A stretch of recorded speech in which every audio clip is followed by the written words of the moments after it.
Mercado Libre. C'est celle-là, hein.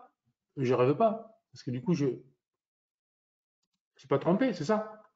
Eh, dans mon excellent anglais. Mercado Libre. Alors, OK. Alors, celle-là, je la vois souvent passer parce qu'elle bouge beaucoup, effectivement. Mais par contre, c'est pas du tout une action que je suis, donc je la connais pas du tout. OK, donc je surveille, enfin, je passe petit, vite fait. OK, ça fait x2 sur l'année quand même. Bien sûr, l'année passée, ça fait x2. Gros rush final là, comme toutes les valeurs. OK. Voilà, c'est vraiment typiquement.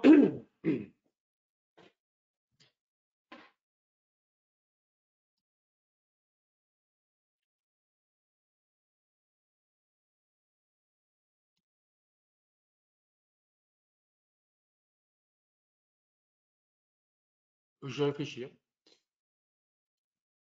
Une tasse avec ans qui se termine par un double creusement. Ouais, mais alors, moi j'ai. Bon,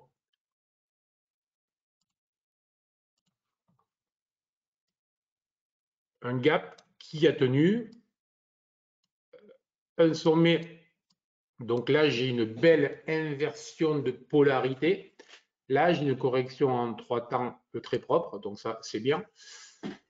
Et après, ça doit faire 162 ou plus là, donc on est pas mal. Donc là, c'est haussier. Donc là, on a relancé la dynamique.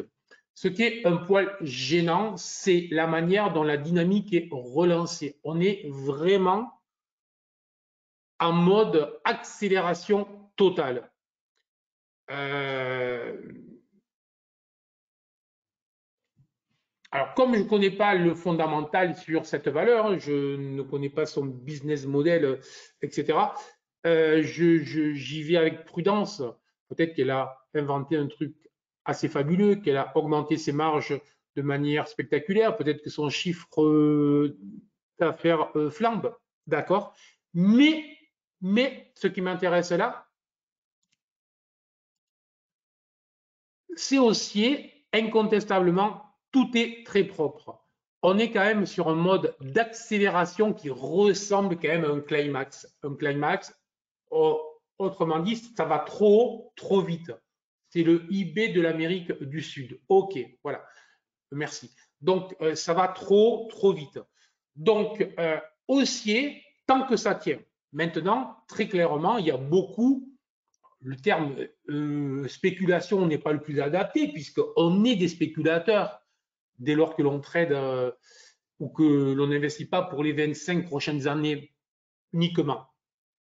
Mais ça va trop, trop vite. Donc, surveillez très attentivement que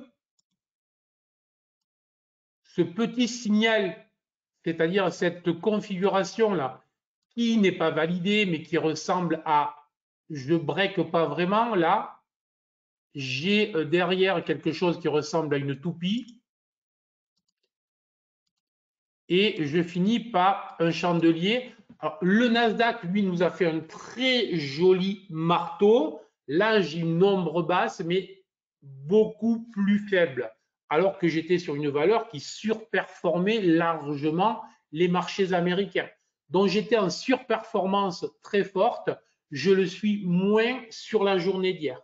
Donc, si on venait à repasser au-dessus des plus hauts, ça pourrait être un signal à l'achat avec un stop potentiellement très court. Mais dans tous les cas, surveillez que l'on ne vienne pas breaker alors, voilà, une zone de ce type-là, que l'on n'ait pas une clôture sous cette sorte d'étoile, enfin sous cette étoile du soir, parce que c'est une étoile du soir.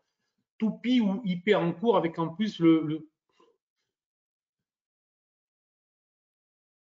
Oui, alors, oui, toupie, l'inversion de polarité potentielle. Ce qui m'embête, c'est le fait que la cassure ne soit pas réelle, ne soit pas franche. À aucun moment, pour moi, je peux valider la cassure des plus hauts. Là, il n'y a aucune validation. Après, c'est pas puisqu'on ne valide pas. Je vous ai montré un exemple du Nasdaq où il y a toutes les validations et derrière, c'est un point bas. Encore une fois, on reste toujours dans des probabilités. Hein. Voilà.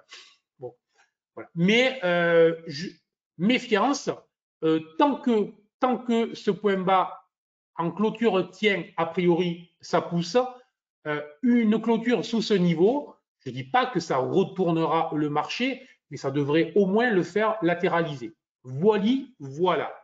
Sur ce, je vous souhaite une excellente journée et je vous dis à demain matin, 8 heures.